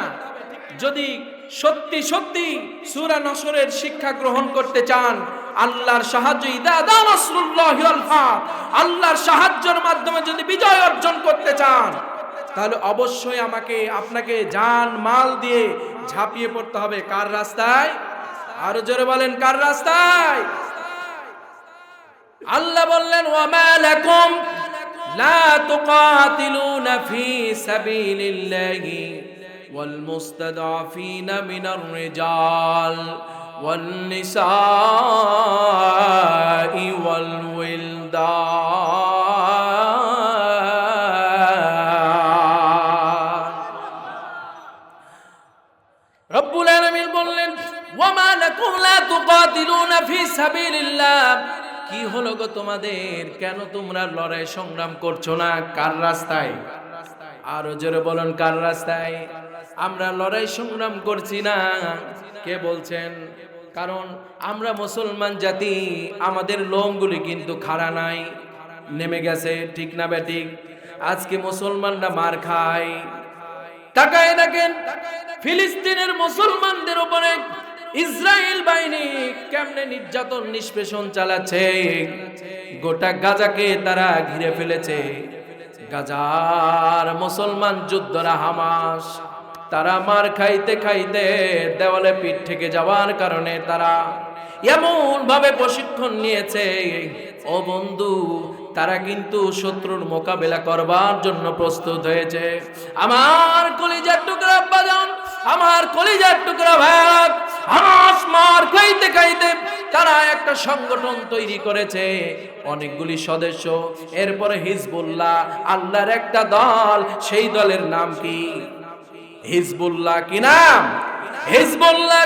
সিরিয়ার, লিবিয়ার সেই বাহিনী, হিজবুল্লাহ বাহিনী যখন গাজায় আক্রমণ করা শুরু করেছে, হিজবুল্লাহ জবান ছেড়ে দিয়েছে, হামাস জবান ছেড়ে দিয়েছে, ইরানের প্রেসিডেন্ট জবান ছেড়ে দিয়েছে, কিন্তু সকল মুসলমান বলেছে আমরা ফিলিস্তিনের পক্ষে থাকব। এমন কিছু মুসলিম কান্ট্রি সরকার প্রধানরা তলে তলে ইসরায়েলের সাথে সম্পর্ক রেখেছে। আজকে মুসলমানদের বাঁচানোর জন্য, মুসলমানদের দিকে সাহায্যের হাত বাড়িয়ে দেওয়ার জন্য আজকে হিজবুল্লাহ এগিয়ে গেছে, হামাস এগিয়ে গেছে, ইরানের প্রেসিডেন্ট ইরানের সশস্ত্র বাহিনী দিয়ে তারা সব সময় হুমকি ধামকি দিচ্ছে। ইউএস কিন্তু পৃথিবীর কোন মুসলিম কান্ট্রিকে ভয় পায় না, একটা মুসলিম কান্ট্রিকে ভয় পায়, সেই কান্ট্রির নাম হলো ইরান। ইরানের মিসাইল ব্যালিস্টিক ক্ষেপণাস্ত্র, এটা এখন পর্যন্ত আমেরিকার গোয়েন্দা সংস্থা গবেষণা কেন্দ্র নাসা বাহিনী তৈরি করতে পারে। জোরে বলেন, তারা যে ড্রোন তৈরি করেছে সেইটা এখন পর্যন্ত বিশ্বকে তাক লাগাই দিয়েছে। তাদের ড্রোন যেইভাবে ছাড়ে লক্ষ্য বস্তুতে নিখুঁতভাবে আঘাত করে। জোরে কোন ঠিক না বেটি? কারণ ওই ড্রোনের সাথে সম্পর্ক আছে কার? জোরে বলেন কার? আল্লাহ বললেন ইদা জা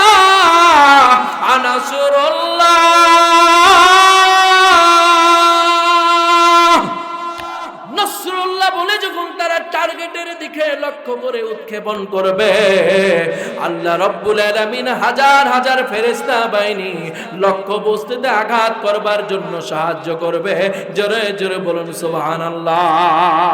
ও বন্ধু, ও আমার ভাইরা, আজকে মুসলমানের ফিলিস্তিনের মুসলমানরা মার খায়। হামাস সুরঙ্গ করতে করতে প্রায় 2000 সুরঙ্গ করেছে। কয় হাজার? আরো জোরে বলেন কয় হাজার?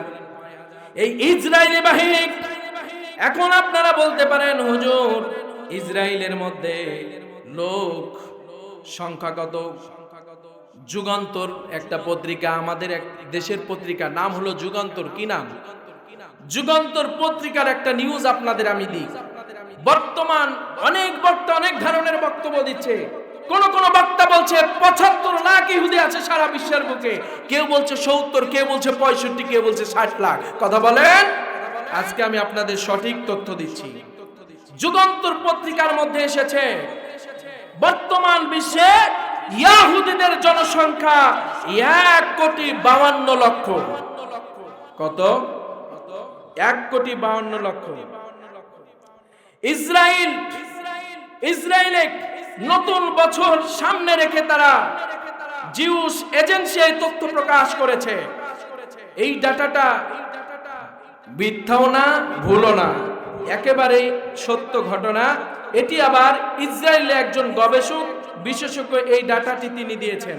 বন্ধুরা আমার, ভাইয়েরা আমার, তাহলে এই ইহুদিরা কত, ইহুদি কোন দেশে বসবাস করে, এই ডাটাটাও এখানে তুলে ধরা হয়েছে।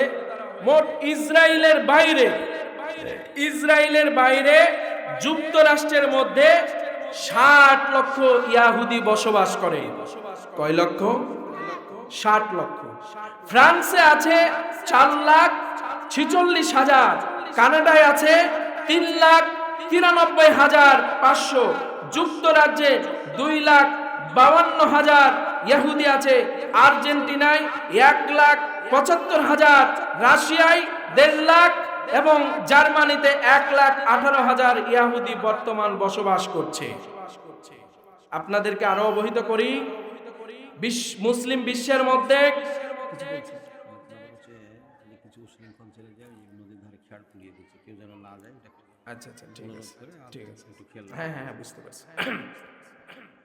মুসলিম বিশ্বের মধ্যেও কিছু ইহুদি বসবাস করছে। তার মধ্যে অন্যতম হলো তুরস্কে 14,500, ইরানে 9,500, মরক্কোতে 2,000, তিউনিসিয়ায় 1,000 বর্তমান ইহুদিরা বসবাস করছে। টোটাল হলো 1,52,00,000 ইহুদি বর্তমান গোটা বিশ্বে আছে। কত? সদস্য সংখ্যা কম না বেশি? শুনেছি ওরা নাকি জন্মগ্রহণ করার পর যখন যুবক হয় তখন আপনার আর্মির প্রশিক্ষণ দেওয়া তাদের জন্য ফরজ, মানে প্রশিক্ষণ দেওয়াই লাগবে। তার মানে যুবক বিয়ে দেওয়ার আগেই তাকে সেনা তৈরি করা হয়, দেশের পক্ষে যেন তারা যুদ্ধ করতে পারে। কথা বলেন ঠিক না বেটি? বন্ধুরা আমার, আপনার আমার কলিজার টুকরা নবী মুহাম্মদ রাসূলুল্লাহ সাল্লাল্লাহু আলাইহি সাল্লাম এই প্রশিক্ষণ দিয়েছেন। মনে রাখবেন, তাসবিহ তাহলিল করা যেমন সুন্নাত, দাড়ি রাখা যেমন সুন্নাত, টুপি রাখা যেমন সুন্নাত,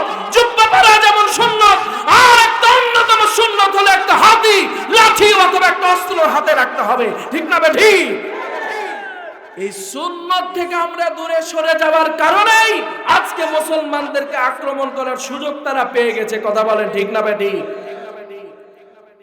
যুবক বন্ধুগণ, এখানে মাহফিল হচ্ছে, আর নদীর ধারে গিয়ে কিছু যুবক, উচ্ছৃঙ্খল যুবক, তারা কিন্তু খের পুড়াচ্ছে। এখান থেকে এমন তেজস্বী যুবক, ওখানে একটা টিম যাও, কারা এই শয়তানি কার্যক্রম গুলো করছে, ওখান থেকে ধরে এসে উত্তম মাধ্যম ব্যবস্থা করো, উত্তম মাধ্যম দেওয়ার ব্যবস্থা করো। মাহফিলে কেউ এসে উচ্ছৃঙ্খল করবে, কাউকে ডিস্টার্ব করবে, শয়তানি করবে, এটা মেনে নেওয়া যাবে? যাবে? আমি স্বেচ্ছাসেবকদের আহ্বান করছি এই বিষয়গুলি দেখার জন্য। আল্লাহ কবুল করুন বলে আমিন। বন্ধুরা আমার, আল্লাহ বললেন আজকে কি হলো গো তোমাদের? তোমরা আল্লাহর রাস্তায় লড়াই সংগ্রাম করছো না। আজকে ফিলিস্তিনের ছোট শিশুরা মার খায়, তাদের আত্মনাতে আকাশ বাতাস ভারী হয়ে গিয়েছে। ফিলিস্তিনের পুরুষগুলি মার খায়, ফিলিস্তিনের নারীগুলি মার খায়, ফিলিস্তিনের শিশু বাচ্চাগুলি মার খায়। মার খাইতে খাইতে আজকে তারা নাস্তানাবুদ হয়ে দেওয়ালে পিঠ ঠেকে গিয়েছে। আজকে বর্তমান বিশ্বের মুসলমানরা যদি গর্জে ওঠে, ইসরায়েলের ইহুদিরা, আমেরিকার ইহুদিরা, ইসরায়েলের দালাল যুক্তরাষ্ট্র এবং তাদের যে সংগঠন আছে জাতিসংঘ, আজকে সারা বিশ্ব থেকে যদি মুসলমানরা জাগ্রত হয়ে ওঠে, মুসলমানরা যদি ইমানি তেজ নিয়ে যদি জাগ্রত হতে পারে, লেজ গুটিয়ে পালানোর দিশা পাবে না। কথা বলেন ঠিক কিনা? এইভাবে তারা আফগানিস্তান থেকে লেজ গুটিয়ে পালিয়ে গেছে। প্রায় 18-19 বছর যুদ্ধ করে মুসলমানদের সঙ্গে পারে নাই। আল্লাহ বলেছেন ইমানদারদের সঙ্গে যুদ্ধ করার ক্ষমতা কারো নাই। আজকে যদি ইমানদাররা তাদের চেতনায় ঠিক থেকে তারা যদি তাদের লক্ষ্যবস্তুতে ঘাত করতে পারে, মুসলমানদেরকে কেউ হারাইতে পারবে না, পারবে না, পারবে না। ঠিক কিনা বলেন মুসলমান? আগামী দিনে যদি জিহাদের ডাক আসে, ওই কাফনের কাপড় মাথায় বাঁচিয়ে বিবি বাচ্চাকে পার করে আল্লাহ এবং রাসূলের শানকে প্রতিষ্ঠিত করতে জিহাদের ময়দানে ঝাঁপিয়ে পড়ে জীবনের তাজা রক্তগুলি ওপেন করতে কারা কারা রাজি আছো? ও মুসলমান, দুহাত তুলে আল্লাহকে দেখো।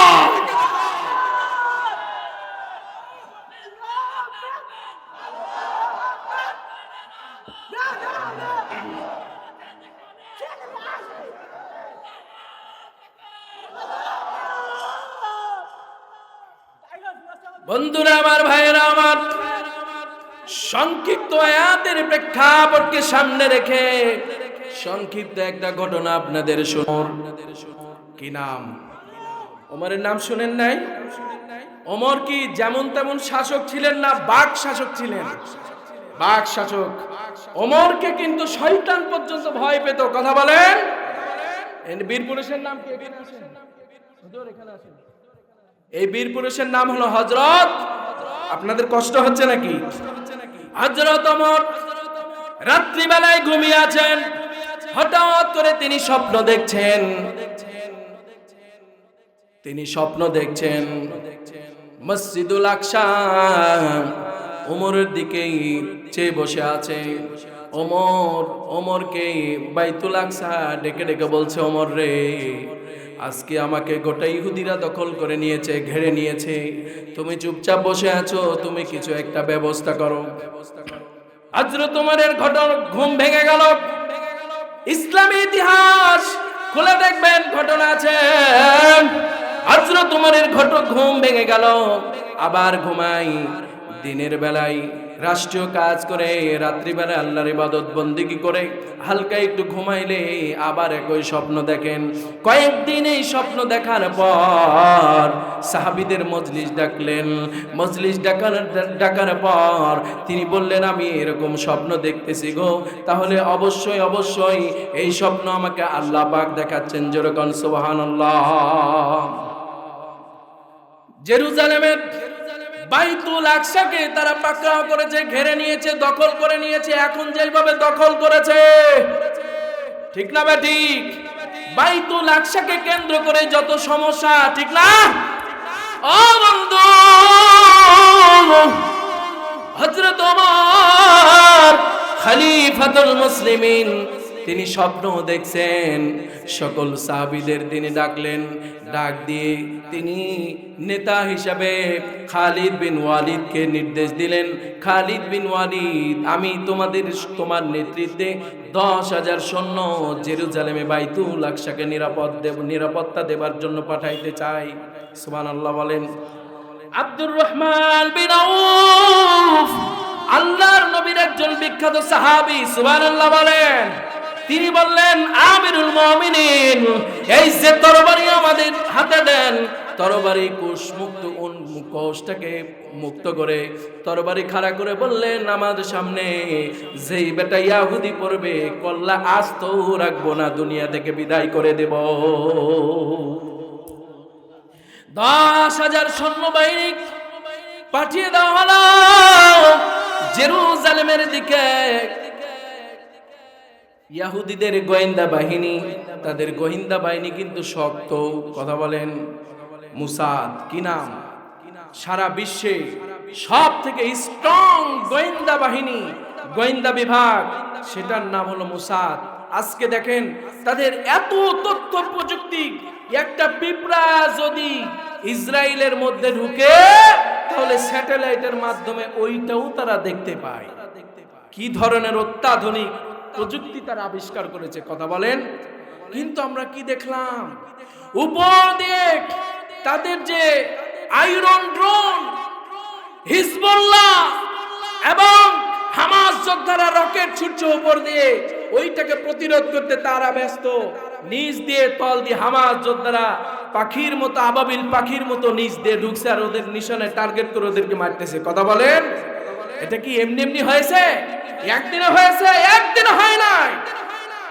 আমার কলিজার টুকরা বাজার, খুব খেয়াল করে শুনুন। 10,000 সৈন্য পাঠিয়ে দেওয়া হলো।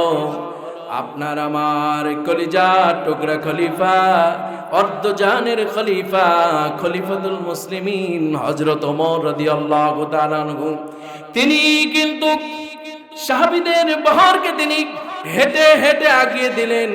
আগিয়ে দেওয়ার পর হাত বলে দোয়া করে দিলেন। সাহাবীরা চলে গেলেন যুদ্ধ করবার জন্য। কোথায়? জেরুজালেমে। কোথায়? জেরুজালেমে চলে গেলেন বাইতুল আকসাকে রক্ষা করবার জন্য। তারা ওখানে যাওয়ার পর ইসরায়েলি গোয়েন্দা বাহিনী, ইহুদিদের গোয়েন্দা বাহিনীরা তথ্য পেয়ে গেল মুসলমানদের একটা সৈন্যবাহিনী আসতেছে বাইতুল আকসাকে এবং আমাদের উপরে আক্রমণ করবার জন্য, তারা প্রতিরোধ করবার জন্য চেষ্টা করলো। এই খবর পাওয়ার পর সৈন্যবাহিনী নিয়োগ করে দেওয়া হলো। তারা প্রতিরোধ করলো।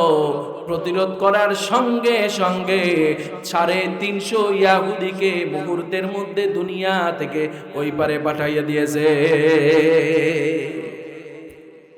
এই খবর যখন ইহুদি নেতাদের কাছে পৌঁছে গেল, তারা তখন মার্কাজ বসায় দিল, মিটিং করলো, রাষ্ট্রীয় মিটিং। এরা এমন সৈন্য পাঠিয়েছে, অর্ধজানের খলিফা হযরত ওমর রাদিয়াল্লাহু তাআলা আনহু কি এমন প্রশিক্ষণ দিয়ে পাঠিয়েছে, আমাদের এত প্রশিক্ষণ প্রাপ্ত সৈন্যরাও তাদের সঙ্গে যুদ্ধ করতে পারে না। ও আমার ভাই, নবগঙ্গার মুসলমান, এইভাবে যদি যুদ্ধ শুরু হয়ে যায়, যুদ্ধ করার ক্ষমতা যাদের সঙ্গে আল্লাহ আছে, কে আছে? কে আছে? যাদের সঙ্গে আল্লাহ আছে তাদের সঙ্গে যুদ্ধ করার সামর্থ্য কি কারো আছে? জোরে বলেন। তাদের সঙ্গে যুদ্ধ করার সামর্থ্য কারো নাই। হঠাৎ করে তারা সামনের দিকে এগিয়ে গেল। এগিয়ে যাওয়ার পর বাইতুল আকসাকে তারা বেষ্টনী দিয়ে ঘিরে ফেললো। জোরে বলেন সুবহানাল্লাহ। ঘিরে ফেলার পর যুবকদের আইডম খালিদ বিন ওয়ালিদ, আল্লাহর নবীর বিখ্যাত সাহাবী, তিনি হুঙ্কার দিলেন, ইহুদির বাচ্চারা, 3 দিন সময় দিলাম, যদি আত্মসমর্পণ না করিস এই দুনিয়া থেকে তোদের নিশ্চিহ্ন করে দেওয়া হবে। তারা কি করলো? সময় নিয়ে 3 দিন পার হয়ে যাওয়ার পর তাদেরকে হুমকি দেওয়া হলো, তোমরা আত্মসমর্পণ করবে না বাইতুল আকসাকে মুক্ত করবে। বলে আমাদের সময় দিয়েছো, আমরা একটু কয়েক মিনিট চিন্তা করে দেখি। কয়েক মিনিট চিন্তা করে পর্যালোচনা করে, তারা তো অনেক কৌশল অর্জন করার পর তাদের মুসলমানদের সেনাপতি খালিদ বিন ওয়ালিদকে বলল, আমরা তো বাইতুল আকসা তোমাদের কাছেই ফিরাই দিতে চাই, তবে তোমার কাছে আমরা দিব না, তোমাদের যে খলিফা, তোমাদের যে নেতা হযরত ওমর রাদিয়াল্লাহু তাআলা আনহুকে ডাকো, আমরা তার কাছে এই দায়িত্ব, মানে মসজিদুল আকসার সকল চাবি কাঠি সবকিছু আমরা তার হাতে বুঝাই দিতে চাই। কি কৌশল, সাংঘাতিক কৌশল, ঠিক না বেটি? খালিদ বিন ওয়ালিদ সংবাদ পাঠিয়ে দিলেন খলিফাতুল মুসলিমিন হযরত ওমর রাদিয়াল্লাহু তাআলা আনহুর কাছে। আমিরুল মুমিনিন দেরি করলেন না, সঙ্গে সঙ্গে ফিলিস্তিনের দিকে রওনা হয়ে গেলেন, জেরুজালেমের দিকে রওনা হয়ে গেলেন। একবার যায়, 2 দিন যায়, রাত যায়, দিন যায়, রাত যায়, দিন যায়। উট নিয়ে রওনা করলেন। তার ড্রাইভার উটের লাগাম টানে, খলিফাতুল মুসলিমিন উপরে বসে আছে। মুসলমানদের নেতা হলে নেতা কেমন হতে হয় এখান থেকে প্রশিক্ষণ নেন আমার দরদি। লাগাম টানে, উটের রাখাল লাগাম টানে, উপরে কিন্তু প্রেসিডেন্ট বসে আছে। সুবহানাল্লাহ খান। কিছু দূর যাওয়ার পর প্রেসিডেন্ট বুঝতে পেরেছে, এইভাবে যদি আমার ড্রাইভার যদি লাগাম টানতে টানতে অসুস্থ হয়ে যাবে, বিশাল পথ। তিনি কিন্তু তার ড্রাইভারকে আবার উটের মধ্যে বসায় দিলেন এবং আমিরুল মুমিনিন অর্ধজাহানের খলিফা প্রেসিডেন্ট, তিনি উটের লাগাম ধরে টানতে লাগলে। বন্ধুরা আমার, হযরত ওমর উটের লাগাম টানতে টানতে কিছু দূর যাওয়ার পর আবার যখন ক্লান্ত হয়ে গেলেন, তারপরে তার ড্রাইভারকে নামাই দিলেন, এবার তুমি টানো। রাষ্ট্রপতি উপরে বসলেন। এইভাবে একবার রাষ্ট্রপতি উটের লাগাম ধরে, আর একবার তার ড্রাইভার লাগাম ধরে। এইভাবে যাইতে যাইতে ওই জেরুজালেমে পৌঁছায় গেল। ইয়াহুদীদের চোখে পড়লো, আহারে উটের ড্রাইভারকে উপরে রেখে আমিরুল মুমিনিন মুসলমানদের নেতা, তিনি উটের লাগাম টানতেছে। কত বড় মনের অধিকারী হলেন, কত বড় মানবিক মানুষ হলে এটা সম্ভব। অনেক বড় বড় দৃষ্টান্ত স্থাপন করেছেন অর্ধজানের খলিফা, আপনার আমার কলিজার টুকরা খলিফা হযরত ওমর রাদিয়াল্লাহু তাআলা আনহু। এই দৃশ্য দেখার পর ইয়াহুদীরা বলতেছে, ব্যাপার কি, ব্যাপার কি? প্রেসিডেন্টের যদি অবস্থা হয় তাহলে কর্মীদের কি অবস্থা? প্রেসিডেন্টের যদি এমন অবস্থা হয়, কর্মীদের কেমন অবস্থা? প্রেসিডেন্ট উটের লাগাম টানে, এক দেশ থেকে আরেক দেশে যায়, লাল গালিচা সংবর্ধনা দেবার জন্য ইয়াহুদীরা রেডি হয়ে আছে। ইয়াহুদীরা রেডি হওয়ার পর আমিরুল মুমিনিন হযরত ওমর রাদিয়াল্লাহু তাআলা আনহুর গায়ের পোশাকটাও তেমন ফকফকা চকচকা ছিল না রে ভাই। কিছু কিছু জায়গায় ছেঁড়া ফুটা একটা জামা, একটা জুব্বা সে পরে আছে।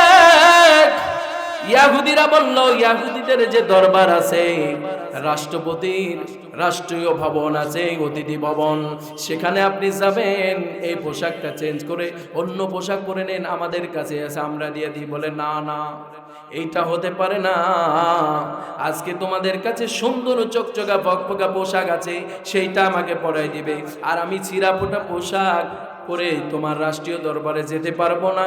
এমন পৃথিবীর বুকে বীর বাহাদুর কেউ আসে নাই। কথা কন ঠিক না? ঠিক না বেটি? আমিরুল মুমিনিন রাজি হলেন না। যদি যেতে হয়, বসতেই যদি হয়, আমি যে অবস্থায় আছি, যে হালতে আছি, এই হালতেই তোমাদের নেতাদেরকে বসতে বলো। তারা আশ্চর্য হয়ে গেলেন, পৃথিবীর বুকে অনেক নেতা দেখেছি, তবে এই রকম আদর্শবান নেতা আমি দেখি না। লিল্লাহে তাকবীর। ও বন্ধু, আল্লাহর নবীর খলিফা হযরত ওমর রাদিয়াল্লাহু তাআলা আনহুকে দেখার সঙ্গে সঙ্গে ইহুদিদের নেতারা চলে আসলেন। আসার পর ওমরকে সংবর্ধনা দিয়ে বাইতুল আকসার চাবি কাঠি তার হাতে ধরাই দিলেন। সুবহানাল্লাহ। চাবি হাতে ধরাই দেওয়ার সঙ্গে সঙ্গে মুসলমানদের কাছে বাইতুল আকসা পুনরায় ফিরে এসে নিরাপত্তার দায়িত্ব নিয়ে নিরাপত্তার বেষ্টনী দিয়ে তারা ছেয়ে ফেলেছে। মুসলমানদের কাছে বাইতুল আকসায় শুধু নিরাপদ নয়, ইহুদিরাও নিরাপদ, হিন্দুরাও নিরাপদ, কাফেরেরাও নিরাপদ, খ্রিস্টানরাও নিরাপদ। কথা বলেন ঠিক কিনা? এই তো কয়েকদিন আগে পূজা হয়ে গেছে, পূজা হলো না? পূজা হয়ে গেছে। তারা নানান ধরনের ঢোল তবলা বাজাইয়া, গান বাজনা বাজাইয়া তাদের ধর্মীয় উৎসব উদযাপন করেছে। আমার নবী কখনো বলেন নাই আমার উম্মতেরা রে, আমার সাহাবীরা রে, ঢোল বাজলা বাজলেও ওদের মূর্তির উপরে, ওদের উপরে আঘাত করার ক্ষমতা তোমাদের নাই। আমরা কোনো আঘাত করেছি? আঘাত করলে পাল্টা আঘাত, এইটা মুসলমানরা বিশ্বাস করে না। কথা কোন ঠিক কিনা? লাঠি দিয়ে ইসলাম কায়েম হয় নাই, অস্ত্রের ঝঞ্ঝানিতে ইসলাম কায়েম হয় নাই। ইসলাম কায়েম হয়েছে ঈমানের উপরে।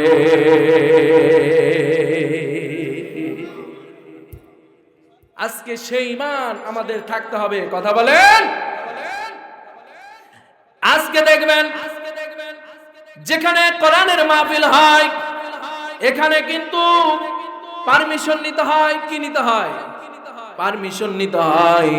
আরে বেটা, কোরআনের মাহফিলের পারমিশন আজ থেকে ১৫০০ বছর আগে দিয়েছেন কে? জোরে বলেন। আল্লাহ দিয়েছে। তাহলে পারমিশন আর কারোর কাছে নেওয়ার দরকার আছে? হ্যাঁ, আজকে যদি নাচ গান হয় সেটার পারমিশন লাগে না, কোরআনের মাহফিল হলে পারমিশন লাগে। কথা বলেন ঠিক কিনা?